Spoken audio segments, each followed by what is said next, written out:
Ya, gue juga berterima kasih sih karena Iger telah bermurah hati untuk menjual sepatu dengan outsole Vibram, tapi dengan harga 1.200.000 aja. Ya menurut gue sih lu nggak ada alasan lagi untuk tidak membeli sepatu ini karena...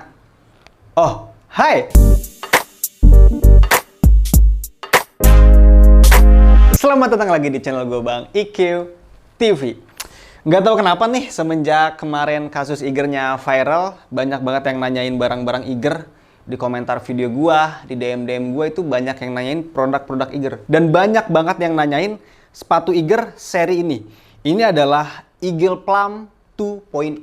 Jadi ini seri terbarunya, makanya gua langsung beli. Ini gak di endorse, ini beli sendiri. Makanya sekarang gua akan ngebedah secakep apa sih sepatu Eagle Plum 2.0. Gue bisa bilang bahwa sepatu ini sangat-sangat direkomendasikan. Lu wajib banget untuk membeli sepatu ini. Walaupun harganya lebih mahal dari sepatu-sepatu lokal biasa. Ini harganya itu 1.200.000 nih. Ini ada tagnya, ini 1.200.000 emang harga labelnya. Gue juga beli segitu dan ini nggak lagi diskon.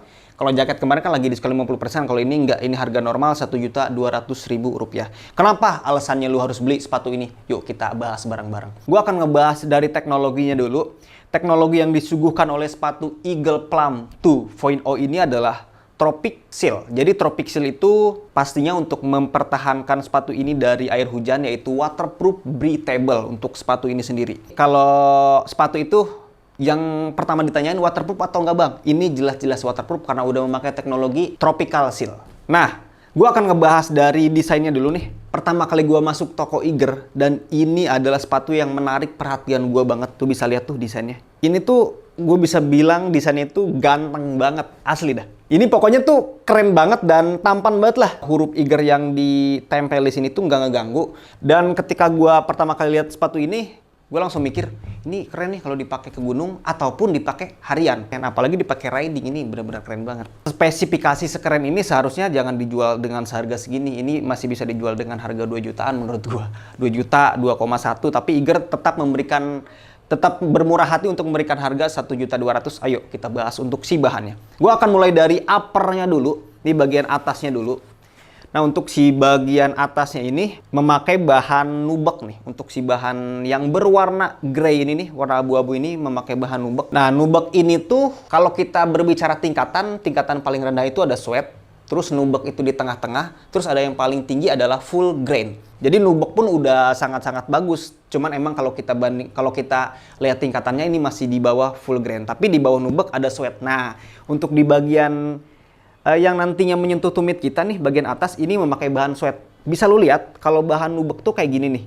Tekstur bahannya itu lebih lembut, kayak nggak kelihatan banget bulu-bulunya. Nah, kalau si sweat ini yang cuman sedikit ini kelihatan masih bulu-bulunya. Biasanya kalau kulit nubek ini bukan dari sapi ya. Biasanya itu dari rusa atau dari kijang. Kalau sweat, kalau full grain itu biasanya dari sapi. Kalau si nubek ini ya beda untuk binatangnya. Jadi dari rusa ataupun kijang. Jadi tetap bagus untuk si bahan nubek ini. Nah, untuk bahannya itu terus di sini ada sablon, ini kayak semacam sablon atau apa. Untuk tulisan Iger di sini dikosongkan jadi warna grey di tulisan Iger ini adalah warna si nubeknya ini, cuma dilapis lagi dengan sablon di sini. Di bagian lidahnya, lu bisa lihat di sini ada logo Iger, dan ketika lu pegang kayak gini untuk lidah-lidahnya tuh busanya tuh empuk dan lumayan tebal. Dan gua rasa ketika nantinya gua memakai sepatu ini akan enak banget, akan empuk banget sampai sini nih. Terus ada lining di sini, ada lining kayak semacam mesh yang kerapatannya itu padat banget. Dan gue suka nih di bagian sininya nih, karena ada beberapa sepatu yang di bagian atasnya ini yang nantinya menyentuh mata kaki kita yang atasnya dikit, ini tuh keras yang sepatu-sepatu yang pernah gue lihat tuh. Kalau ini tuh bener-bener empuk dan nggak ngeganggu ketika lu jongkok mungkin atau ketika lu duduk-duduk, ini nggak membuat kaki lu pegal. Biasanya di bagian sini suka ngebuat kaki pegal nih kalau emang busanya keras. Terus kita lihat lagi bagian detail lagi. Di sini ada hook eyelet. Jadi hook eyelet di sini tuh ada di bagian atas dulu ada khusus untuk pengait. Terus untuk di bagian bawahnya ini tuh menurut gua mewah. Ada loh beberapa sepatu yang untuk lubang memasukkan tali sepatunya itu tidak memakai hook eyelet kayak gini. Kadang ada yang dilubangi aja, terus dijahit di lingkaran lubang itu, terus udah masukin aja. Itu akan mudah rusak untuk jangka panjang. Iger mengerti itu, makanya dia memakai hook eyelet di sini. Hook eyeletnya pun bisa digerakkan tuh. Tuh bisa bisa digerakkan ya 30 atau 60 derajat di sini. Jadi untuk jangka panjang si sepatu ini tuh jangan khawatir kerusakan pada lubang si tali sepatu. Biasanya kan penyakitnya suka di situ. Kalau ini aman lah, udah pakai hook eyelet kayak gini, udah bener-bener aman. Dan ini detail yang sangat penting menurut gua. Ketika lu nanti beli sepatu, lu lihat juga hook eyelet kayak gininya bagus atau enggak. Karena pengennya kan kita sepatu itu awet, bener-bener awet untuk jangka panjang, 3 tahun sampai 4 tahun, 5 tahun bahkan. Kalau sepatu Eiger ini bener-bener diperhatikan untuk detail hook eyelet di sini. Oke, itu untuk bagian atas. Terus kita ke bagian depan sama di bagian belakang. Di bagian depan sama bagian belakang ini ada yang namanya Hammerlight rubber. Jadi Hammerlight rubber ini tuh ada di bagian depan sini nih. Nah, ini tuh bukan hanya karet aja bagian sini, tapi ketika lu tekan kayak gini atau lu pukul dulu, ini bener-bener keras nih.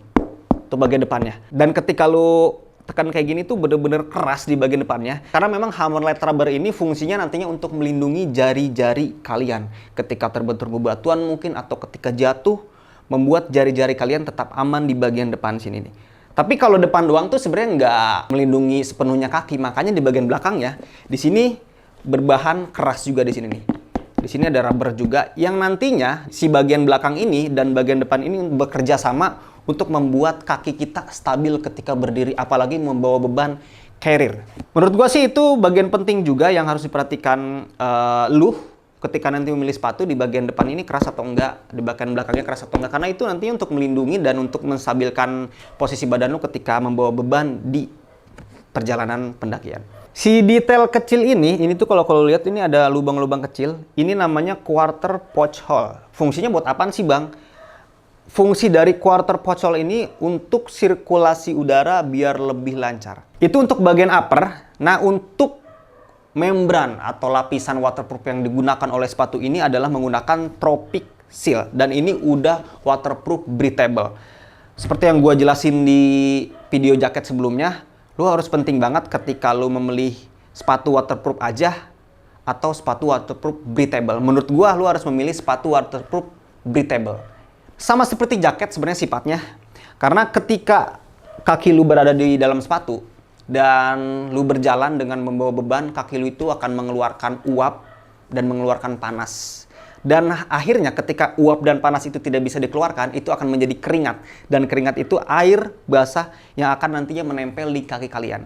Kalau lu memakai sepatu yang mempunyai teknologi waterproof breathable, sebelum si uap itu menjadi keringat, itu akan dikeluarkan terlebih dahulu. Jadi mudah bernapas untuk si bahannya. Jadi uap itu dipastikan untuk keluar agar memastikan kaki lu akan tetap kering di bagian dalam. Yang nantinya akan bekerja sama dengan bagian insole dalamnya. Langsung kita ke bagian insole aja ya. Nah, ini insole-nya tuh insole ortholet. Jadi nanti si lubang-lubang kecil tadi, si quarter pouch hole itu bekerja sama dengan waterproof breathable dan bekerja sama dengan insole untuk memastikan kaki kalian kering. Tapi nggak hanya itu kalau untuk insole ortholet. Jadi insole ortholet ini tuh adalah perusahaan. Jadi ini tuh semacam pihak ketiga kalau brand ortholet ini tuh. Jadi ini tuh udah menyuplai ke sepatu-sepatu kayak Asolo, sepatu La Sportiva, pokoknya sepatu-sepatu internasional yang mempunyai penjualan yang sangat tinggi itu rata-rata memakai insole ortholet. Karena ortholet ini pihak ketiga ketika sebuah brand mengeluarkan sepatu yang udah kayak gini nih, udah ada upper, udah ada midsole, udah ada outsole, mereka tidak berani untuk membuat insole karena emang ada perusahaan yang khusus untuk menyuplai insole, yaitu ortholet ini. Makanya ketika per tahunnya itu bisa mendapatkan orderan di 500 juta ke atas untuk si perusahaan ortholet ini. 500 juta pasang untuk si insole ortholet ini. Jadi walaupun sesimpel ini tuh ada perusahaannya dan brand-brand gede pun percaya kepada ortholet untuk menyuplai insole-nya. Jadi setelah tadi kita mengetahui keluar biasaan perusahaan ortholet, ada 4 kelebihan yang udah gua rangkum. Yang pertama, ortholet ini tuh insole-nya mempunyai sirkulasi udara yang baik, yang nantinya bekerja sama dengan lubang kecil tadi dan waterproof breathable. Terus yang kedua, ini tuh memastikan kaki kalian kering. Jadi seperti yang gue bilang tadi, kaki harus kering dan si insole ini pun memastikan untuk kaki lu ketika berada di dalam ya tetap kering aja. Terus yang ketiga, empuk. Nih, ketika lu pegang kayak gini, ini bener-bener empuk dan di bagian belakangnya pun ada 2 warna kayak gini. Tuh. Kalau kayak gini sih emang kerasa empuk, tapi lebih kerasa lagi ketika lu pakai sepatu ini, lu rasain gitu, wih bener-bener enak banget ortolet. Makanya nggak heran ada perusahaannya khusus untuk si insole ortolet ini. Terus yang keempat yang paling penting adalah antibakterial. Jadi untuk bau-bau tidak sedap dipastikan ketika memakai insole ortolet ini udah tidak ada. Karena ini udah antibakterial. Itu untuk ortolet. Jadi gua rasa lu mungkin bisa setuju bahwa sampai sini aja lu bisa mewajarkan bahwa oh ternyata harganya mahal tuh gara-gara ini. Di setiap detail-detail sepatu ini tuh memang benar-benar mempunyai teknologi, dan akhirnya harga yang disuguhkan membuat kita ya oh ya emang wajar ya emang harganya mahal karena emang bagus banget. Tapi nggak cukup sampai di situ, ada beberapa teknologi lagi. Yang kedua terakhir adalah midsole. Jadi midsole ini memakai EVA Compress. Jadi ketika lu tekan kayak gini benar-benar empuk, yang nantinya berfungsi ketika di perjalanan mungkin lu kan membawa beban, udah mah kaki lu menahan beban badan lu, ditambah beban carrier yang bisa sampai 20 kilo, 15 kilo. Ketika lu memakai sepatu dengan midsole EVA Compress, itu akan membuat kalian empuk. Jadi kayak per gitu aja. Tapi lebih kerasanya lagi ketika lu di gunung kan jalurnya kadang nggak rata ya. Ada kalanya lu mungkin loncat di medan yang lebih tinggi ke medan yang lebih rendah. Di situ lebih kerasa tuh. Kayak ada anti shocknya gitu. Jadi telapak kaki lu ketika lu loncat dari medan yang lebih tinggi ke lebih rendah tuh tidak terasa sakit atau nggak kaget si telapak kaki lu karena adanya EVA Compress ini di midsole si Eagle Plum 2.0 ini. Jadi untuk si midsole ini benar-benar penting banget, dan Eagle udah memenuhi standar itu, jadi cakep untuk si midsole-nya. Terus bagian yang terakhir nih, bagian yang paling penting menurut gue dalam sebuah sepatu adalah outsole. Jadi outsole dari Eagle Plum 2.0 ini adalah Vibram. Menurut gua sih mungkin udah banyak tahu ya, khususnya pendaki-pendaki Indonesia tentang Vibram ini. Outsole-nya apa tuh? Vibram. Oh, cakep. Outsole-nya apa nih? Vibram. Oh, itu cakep banget tuh, ngegigit.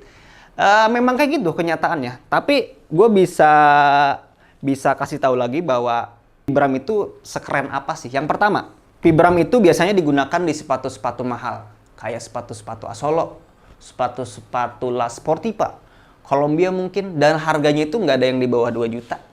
Kalau nggak salah ya, emang nggak ada yang di bawah 2 juta. Apalagi sepatu yang mid cut kayak gini, rata-rata di 2,5 juta, 3 juta, bahkan Asolo sampai ada yang di harga 4.200.000-an. Dan itu salah satunya yang ikut andil memahalkan sepatu itu adalah si outsole ini, memakai Vibram. Nah, si Iger, lu harus gue juga berterima kasih sih, karena Iger telah bermurah hati untuk menjual sepatu dengan outsole Vibram, tapi dengan harga 1.200.000 aja. Ya menurut gue sih lu nggak ada alasan lagi untuk tidak membeli sepatu ini, karena kalau memilih sepatu dengan merek lain, dengan kualitas Vibram yang sama, ya mending yang lebih murah lah menurut gue. Karena emang ini tuh benar-benar udah dipikirkan, ya lu udah tahu tadi dari awal ceritanya kayak gimana, dan outsole Vibram ini gue rasa akan membantu lu untuk menikmati lagi perjalanan nantinya di jalur-jalur pendakian, karena outsole Vibram ini benar-benar enak banget. Nah, kenapa akhirnya perusahaan-perusahaan atau brand-brand besar memakai Vibram? Jadi Vibram itu, gue cerita sedikit aja. Jadi Vibram itu nama dari penciptanya yaitu Vitali Bramani. Jadi nama akronimnya yaitu disingkat menjadi Vibram. Jadi kenapa akhirnya si Vitali Bramani ini menciptakan Vibram? Karena waktu dulu dia tuh sempat naik gunung ke Gunung Alpin sama teman-temannya, bertujuh kalau nggak salah. Dan dia tuh memakai sepatu yang ada paku-pakunya gitu, karena emang kayak gitu harusnya di gunung-gunung es tuh memakai sepatu yang bisa ngegigit ke es. Dan di tengah-tengah perjalanan tuh dia mencoba untuk mengganti sepatunya bersama teman-teman ke sepatu yang lebih ringan. Tapi di situ ada badai salju, dan sepatunya itu licin, tidak bisa bekerja dengan baik. Dan akhirnya kalau nggak salah sih 6 orang temennya itu meninggal gara-gara memutuskan untuk memakai sepatu itu. Akhirnya ketika turun dari situ dia berpikir keras untuk menciptakan outsole yang bisa bertahan di keadaan licin dan keadaan basah. Akhirnya dia menciptakan outsole Vibram yang terbuat dari karet vulkanisir ini. Makanya si Vibram ini tuh sebenarnya untuk di gunung-gunung es. Jadi untuk dipakai di gunung-gunung Indonesia yang tanah aja, ya lu nggak usah tanya lagi lah, udah pasti mumpuni dan pasti lebih ngegigit. Makanya banyak yang bilang ngegigit emang bener-bener ngegigit untuk si outsole Vibram ini. Oke, menurut gua sih lu wajib banget untuk beli ini karena udah gua ceritain dari bagian upper, dari bagian insole, midsole, ke bagian outsole-nya. Ini termasuk sepatu yang murah menurut gua. Kalau kita lihat, kalau kita bandingkan dengan spesifikasi yang dikasih oleh Iger. Jadi sepatu ini tuh baru gue beli. Jadi gini, banyak yang nanyain ketika gue nge-review salah satu barang dan akhirnya mereka minat dengan barang itu, tapi kebanyakan yang, wah bang stoknya habis bang, belinya kemana nih? Makanya untuk khusus sepatu ini nih, ini hanya satu-satunya. Ini size 41 akan gue jual. Jadi sekarang gue akan sering untuk menjual barang bekas review, bukan bekas pakai ya. Jadi kalau bekas pakai nggak mungkin gue jual, tapi bekas review kayak gini aja gitu. Gue beli, gue bongkar, gue pegang-pegang kayak gini doang, jadi gue langsung jual lagi nih. Jadi kalau emang mempunyai ukuran kaki yang 41 mungkin bisa lu sikat ini dengan harga normal, nggak mungkin gue naikin. Ini harganya 1.299.000. Lu bisa sikat, lu bisa WhatsApp aja, itu di deskripsi video udah ada nomor WhatsApp gua. Cepet-cepetan aja. Kalau emang nomor WhatsAppnya udah nggak ada di video ini, emang berarti udah laku untuk sepatu ini. Akan gua ganti dengan link ke marketplace lainnya. Oke, gitu aja sih menurut gua. Lu wajib banget untuk beli sepatu ini. Jangan lupa juga untuk like sama share di video ini. Kalau subscribe terserah, subscribe juga boleh, nggak juga gak apa-apa. Oke, thank you buat kalian semua. Assalamualaikum warahmatullahi wabarakatuh.